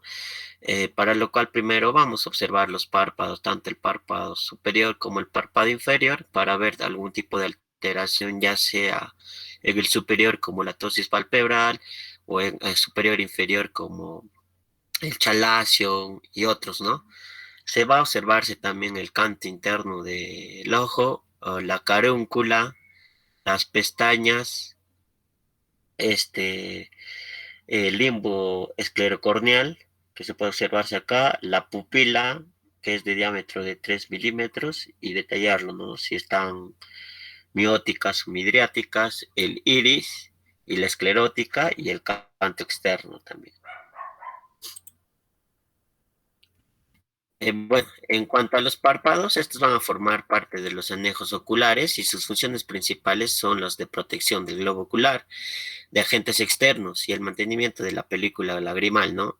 Están constituidos principalmente por 4 capas entre los cuales va a estar la capa más externa, que la va a conformar una piel muy fina, de escaso tejido subcutáneo, la capa muscular, que es que es en forma orbicular, el elevador del párpado superior y los músculos tarsales superiores e inferiores, y una capa fibrosa, ¿no? Que se van a encontrarse los tarsos palpebrales con las glándulas de mebonio, entre las cuales los trastornos inflamatorios de dichos que van a ocurrir en dichos párpados, hay varios, ¿no? Dentro de los cuales vamos a tener a uno de los principales, que es el orzuelo, que va a ser tanto un orzuelo externo como interno, como podemos observar acá en las dos imágenes. Esta se va a caracterizarse por una tumoración de aparición aguda, bien delimitada y dolorosa. Puede presentar tanto como sí o no, edema palpebral, hiperemia conjuntival y lagrimeo. Acá el que es más afectado es el párpado superior. También se puede observarse el chalacio, que se va a darse en el párpado inferior, que son nódulos de crecimiento lento, ¿no? De consistencia dura, no son desplazables e indoloros a la presión, ¿no? Que van a ser producidos por la obstrucción de las glándulas de mebonio, como ya lo estaba mencionando. También puede observarse la blefaritis, que da quemazón y prurito palpebral principalmente. Hay descamación seca en la base de las pestañas, eritema y costras amarillas, ¿no? En cuanto a la citis preseptal, se puede observar un párpado edematoso, enrojecido, caliente y doloroso. También existe una hiperemia conjuntival y puede existir o no febrícula. En cuanto a los párpados y pestañas, ya lo estábamos adelantando, revisar la piel de la región periorbitaria, donde se evalúa la presencia principalmente de edema, eritema, nódulos, puede haber placas o pápulas. Se exploran los cantos internos y externos, revisando si puede existir en estas secreciones o no. También los cambios en la forma de los pliegues, por ejemplo, el pliegue picántico. Se evalúan también los párpados y las pestañas, donde se observan también si hay edema o hay redundancia, hay laxitud de los tejidos, presencia de crecimiento anómalo de las pestañas, o las pestañas ausentes en la madarosis, o pestañas blancas, poliosis, o al contrario, que puedan ser estas también supernumerarias, ¿no? Y desordenarias en la triquiasis. Así también se puede ver la presencia de secreciones que puedan estar adheridas, descamación o masas que puedan indicar la presencia de orzuelo o chalacio, ¿no? En cuanto a la conjuntiva, para evaluar la conjuntiva se deben considerar sus porciones: la conjuntiva vulvar, y que recubre la esclera, y la conjuntiva tarsal, que va a recubrir la parte interna de los párpados, ¿no? Y el fondo de saco. Esto se hace pidiendo al paciente que dirija su mirada hacia arriba mientras se vierte el párpado inferior, y que mire hacia abajo mientras se vierte el párpado superior, ¿no? En cuanto a la córnea, en la cámara anterior, principalmente se va a observarse cuando la cámara se va a hacerse más panda, y esto se va a provocar por un efecto que nosotros mismos lo vamos a estimular como evaluadores. El iris va a tomar una forma convexa y se va a bombar hacia la córnea. Esto se puede evaluar al iluminar con una linterna desde el lado temporal a pues la parte nasal del iris. Se va a verse cubierta por una sombra. A medida que la cámara se va a hacerse más panda, la convexidad del iris y el área de la sombra se van a hacerse mayores. Esto puede indicar un ángulo iridocorneal cerrado, que puede llevar a un aumento tanto de la presión intraocular y desencadenar en un cuadro de glaucoma de ángulo cerrado, ¿no? Cuanto a las pupilas, se va a considerar el tamaño pupilar promedio o normal de 3 milímetros, ¿no? Posteriormente esto se va a evaluar la respuesta a la luz al iluminar con la linterna en un ambiente oscuro. Para esto se va a dirigirse la luz hacia cada una de las pupilas y se observa, ¿no? Si hay miosis, un reflejo fotomotor normal, o si no hay respuesta a la luz, ¿no? Luego, para evaluar el reflejo consensuado, que se ilumina el ojo derecho y se observa si hay miosis de la pupila izquierda no iluminada, de la misma forma que en la pupila derecha, ¿no? También se puede evaluarse en la presión intraocular, que se va a darse por una palpación digital, que es la palpación del globo ocular y se realiza con los dedos índices, ¿no? De ambas manos, siguiendo los movimientos de baloteo entre el ojo a examinar, y este tono se va a comparar a su vez con el tono de la punta de la nariz, ¿no? Y puede revelar un tono ocular normal, disminuido o aumentado. Esto en casos de pacientes con presión intraocular elevada. En cuanto al reflejo rojo, va a ser el que se va a producir a la luz. La luz va a atravesar los medios transparentes del ojo y al impactar la retina sana, así se refleja sobre estas y se va a producir el fenómeno de retroiluminación, ¿no? Y no sé, a ver, para un poco participar, ¿en qué patología principalmente se puede verse un reflejo rojo alterado? No sé si alguien me podría decir.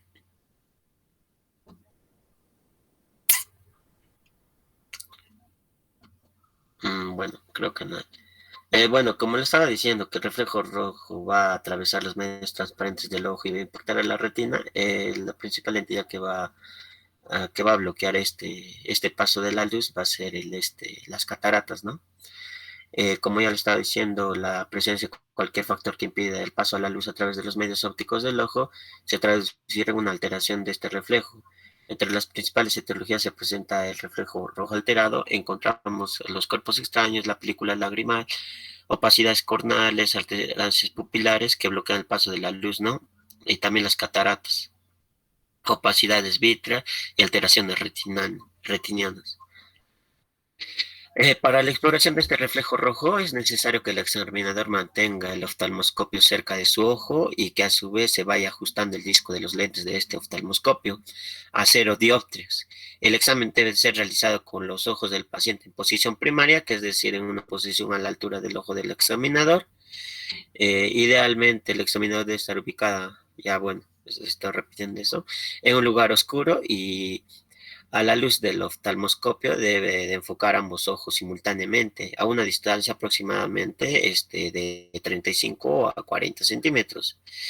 En cuanto a la evaluación del ojo, a la evaluación del fondo de ojo, también la paciente debe estar en una posición primaria a la altura del examinador y bueno, el examinador si va a observar, digamos, el ojo derecho de la paciente, él tiene que observar por el oftalmoscopio a través del ojo derecho y si va a observar el ojo izquierdo a través del ojo izquierdo. Se recomienda que el paciente si usa lentes puede estar, bueno, el examinador si usa lentes puede evaluarlos con estos puestos o como también, ¿no? Sin estos. En cuanto al fondo de ojo, acá podemos ver los esquemas en los cuales vamos a ver un esquema de fondo de ojo normal, en las cuales se va a poder observar. Primero tenemos que ver las zonas, ¿no? La nasal, la temporal, y ver que este es un ojo derecho en lo cual se va a observarse la excavación fisiológica, la papila del nervio óptico, las arterias retinianas, que son mucho más delgadas, y las venas retinianas, que son un poco más prominentes, ¿no? Más al ala temporal se ve la mácula y la fovea. Y en esta, que es un fondo de ojo realizada por medio de un angiógrafo, se observa claramente acá la fovea, la mácula, se observan las arterias retinianas, las venas retinianas un poco más oscuras, la papila óptica y la excavación fisiológica, ¿no? En cuanto al cristalino, van a existir diversas anormalidades, como son las opacidades o cataratas. Entre sus principales ejemplos se van a encontrar las cataratas congénitas y las cataratas seniles. En caso de estar presentes, es importante escribir si son estas nucleares, cuando se encuentran en el núcleo del cristalino, o capsulares si se encuentran en la periferia de esto, ¿no? También se observa el disco óptico o la papila óptica, que es la porción del nervio óptico que vemos a través de la pupila, ¿no? Se va a conocerse también con el nombre de cabeza de nervio óptico, papila óptica o disco óptico. Y en su exploración debemos de tener en cuenta que su forma normal es ligeramente ovalada en el meridiano vertical y esta va a tener una coloración rosada que se debe a los capilares extremadamente pequeños ubicados en su superficie. Los bordes del disco donde finaliza esta deben de ser y definidos. Y la depresión brillante central de la superficie del disco se va a denominarse excavación o copa fisiológica. También va a haber una relación copa-disco que se define como la proporción del disco óptico que es ocupada por la copa, ¿no? Es decir, la excavación fisiológica. Y en general esta debe ser de unos 30-40% de superficie papilar, y la relación copa-disco debe ser de 0,3 a 0,4. En cuanto a los vasos retinianos, va a haber características descritas que van a tener estas. Primero, que las ramas de los vasos de la retina se van a acercar desde todos los lados, pero no van a llegar estos a la fovea. En estas no va a existir la anastomosis, las venas son de color vino tinto y la arteria de un rojo brillante. Las venas van a presentar un trayecto más ondulado. Existe una relación calibre arteria-vena de 2 a 3. El reflejo luminoso arteriolar es una línea brillante y blanca en el centro de la arteriola y va a ocupar un cuarto del total de la anchura de esta. Y en los cruces arteriovenosos normales no hay cambios en el tamaño o en el tamaño de los vasos. Y en la arteria ciliorretiniana solo está presente en el 20% de los pacientes. Y estas dependen de las arterias ciliares posteriores, ¿no? Y irriga principalmente la mácula. Y el pulso venoso es normal, indica que la presión intracraneal no está alterada, ¿no? Y en acá las arterias no pulsan. En estas va a haber dos signos, que es el signo de Gahn, que es el ocultamiento o el afinamiento de la vena al producirse un cruce arteriovenoso. Es un signo oftalmológico en una esclerosis vascular. O el signo de Salus, que es el cruce arteriovenoso de la retina. En la retina, en la que se va a observar un cambio en la dirección de la vena, y este es otro signo de esclerosis vascular, ¿no? En cuanto a la mácula y a la fovea, el área de la mácula se va a localizar aproximadamente a 2 diámetros del disco de ubicación temporal con respecto al disco óptico, y su tamaño aproximadamente es de 1.5 milímetros y presenta una coloración más oscura, ¿no?, que el resto de la retina por la presencia del pigmento. En su parte central va a existir una zona vascular de 0.5 milímetros de diámetro con una depresión llamada fovea, ¿no? Y la destaca como un reflejo puntiforme.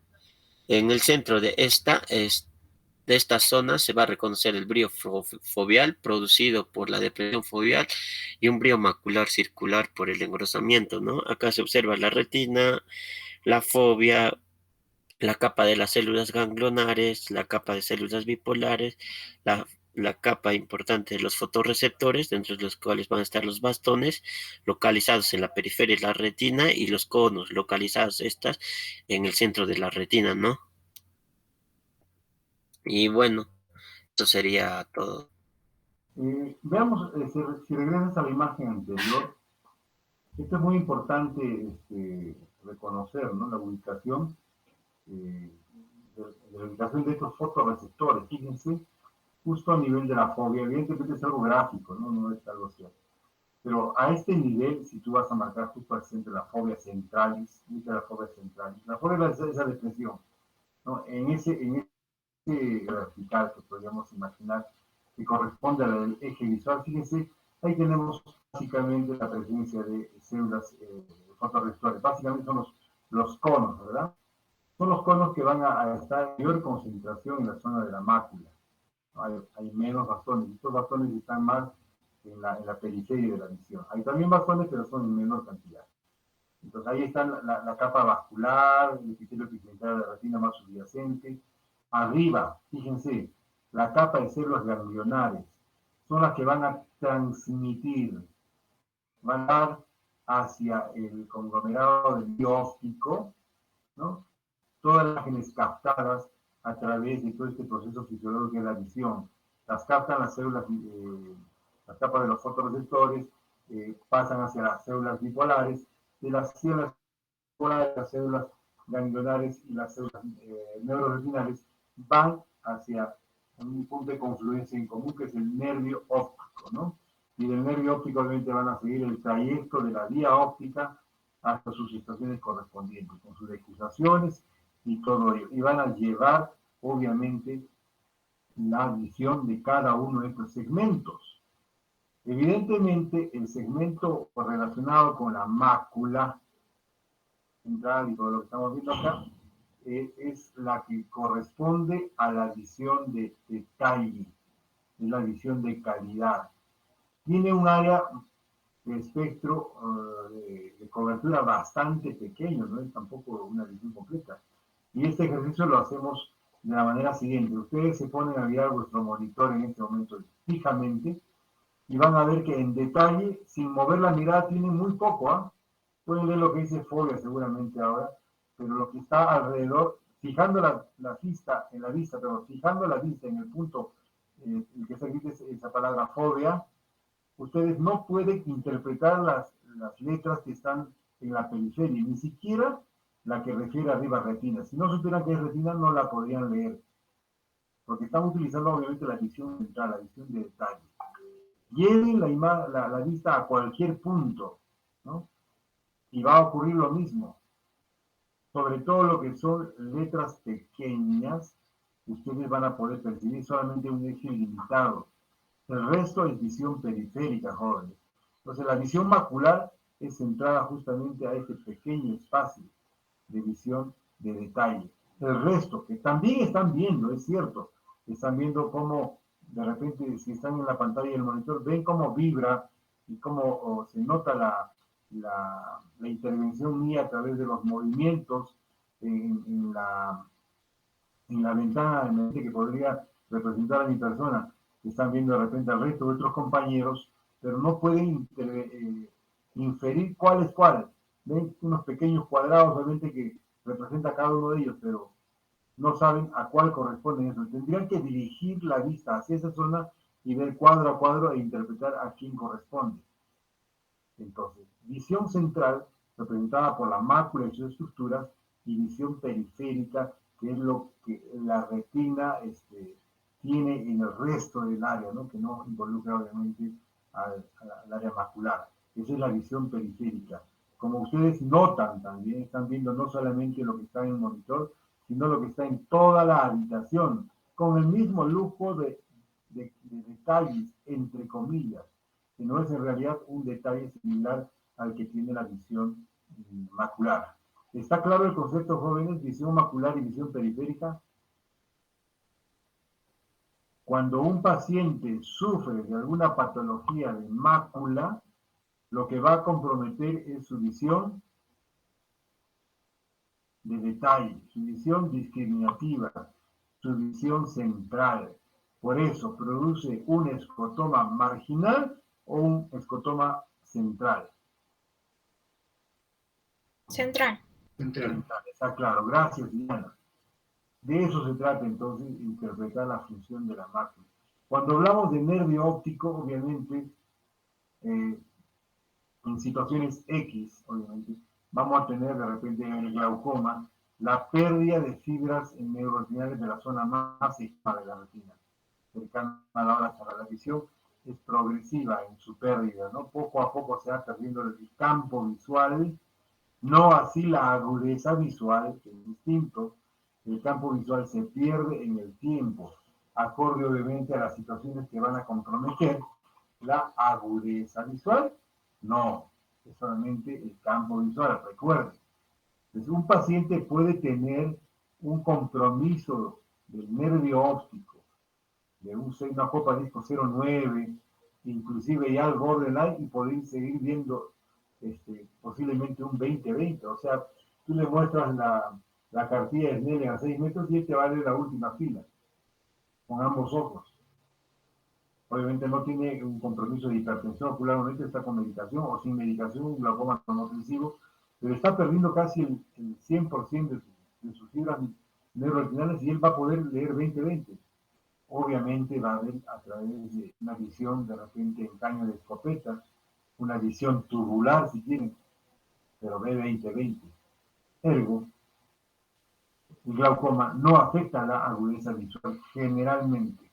Lo hace cuando se descompensa, cuando hay una hipertensión ocular, que hay edema corneal, obviamente va a bajar la visión, pero apenas se compensa el cuadro y recupera dentro de lo posible la visión que tenía previamente. Entonces, el glaucoma afecta a la visión periférica y las maculopatías afectan a la visión central. ¿Hasta aquí claro, jóvenes? Sí, doctor. Sí, Sí, doctor. dime, Abigail. ¿Sí, todo bien? ¿Querías una pregunta, Abigail, creo? No, todo está claro, doctor. Ah, ok, gracias, gracias. Entonces, los exámenes que han estado desarrollando a través de la inspección tienen que ver obviamente con todo eso. ¿Alguien sabe lo que es la rejilla de Amsler, la cartilla de Amsler?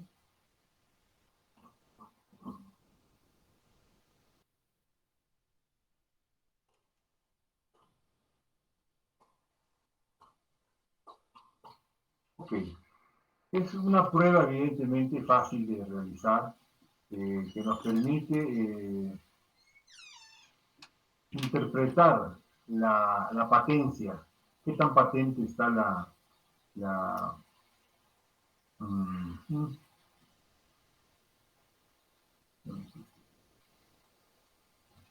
qué tan patente está la lesión macular? Entonces me refiero a esta. ¿Se ve, jóvenes, esta Sí se ve, doctor. imagen? Sí. Por ejemplo, esta sería la cuadrícula, ¿no? Tiene un punto central, hay líneas verticales y horizontales que forman cuadrículas, ¿cierto? Esta pequeña, muy pequeña diagrama, así se puede ver. ¿Me confirman? Sí, doctor. No tengo retorno, jóvenes. Sí, sí sabe, doctor. Ok, entonces fíjense, el paciente debería hacer esta prueba a unos 30 o 40 centímetros de una distancia de lectura. Si tiene lentes correctores para cerca, si es presbita, hay presbitas que inician la presbicia a los 40, lo normal, en los hiperotes sobre todo, los miopes un poco más tarde o no lo hacen, pero debería tener, si requiere visión cercana al lente, debería utilizar su visión cercana. Entonces, a 30 centímetros, colocar la cartilla de nene al frente de él y fijar la vista en el punto blanco, ¿no? Ocluyendo uno de los ojos para el propósito. Entonces, al fijar la vista en el punto blanco, la persona debería ver completamente las líneas verticales y horizontales que no tienen ninguna alteración, ¿no? Una alteración que podría ser en este caso esta, ¿no? Y al hacer esta visión fijada aquí en el punto negro en este caso, el paciente va a poder ver alguna distorsión en las líneas, ondulaciones, manchas que se presentan, ¿no? Siempre pegando la visión acá al centro. Si el señor va a dirigir la mirada a otro lado, entonces no tiene sentido esta prueba. Las lesiones pueden ser de múltiples tipos, ¿no? Pueden ser de este tipo, obviamente. Nos hablaría simplemente de que el compromiso es mayor, el compromiso a nivel macular, ciertamente, ¿no? Entonces, las lesiones de diferentes. Esto es normal en un ojo y anormal en otro tipo. Entonces, el médico debe saber interpretar esta prueba tempranamente para poder advertir si esa persona está sufriendo un problema, una lesión de mácula. Puede haber inclusive la ausencia de las líneas en esa zona, puede haber que esto corresponde a patologías obviamente de distinta naturaleza, pero sí vamos a estar seguros que esas patologías lo que hacen es mantener obviamente una alteración en la visión. Obviamente si vemos por ejemplo esta imagen vamos a ver una visión normal, ¿no? Una mácula completa, y ya cuando empezamos a ver alteraciones, que son las famosas, ¿qué signo es este?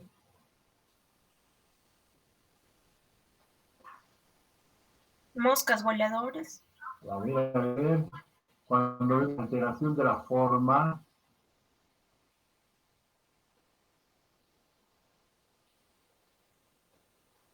metamorfosis, ¿no es cierto? Alteraciones de las imágenes. Entonces, vemos las imágenes alteradas. Seguramente quienes trabajan en las computadoras, que trabajan con cuadros Excel, empiezan a notar distorsión en las líneas, ¿no? Entonces, tempranamente ya hay lesiones en la mácula. Fíjense, esta evolución puede ir avanzando dentro de esta maculopatía y ya empiezan a ver las manchas centrales, ¿no? Un escotoma central es un escotoma fijo, central. O sea, yo veo de frente y veo una mancha al centro, y a donde veo me acompaña la mancha en la parte central. Y con el tiempo esta puede hacerse más pronunciada hasta dejar una mancha completamente oscura, según la evolución que podemos compartir, obviamente, en esta imagen final.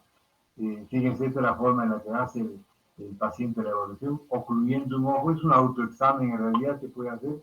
Hay que imprimir para todos los abuelitos, por favor, la cartilla del test de Amsler, por favor, de la rejilla de Amsler. En todo caso, hay obviamente tutoriales en YouTube para poder interpretar la manera correcta de hacerlo. Estamos haciendo recuerdos porque estimamos que es necesario, ¿no? La cantidad de maculopatías que hay en este momento en la sociedad evidentemente es importante. Antes se la veía muy poco porque no había exámenes complementarios que nos permitían detallar el estadiaje de estas, ¿no?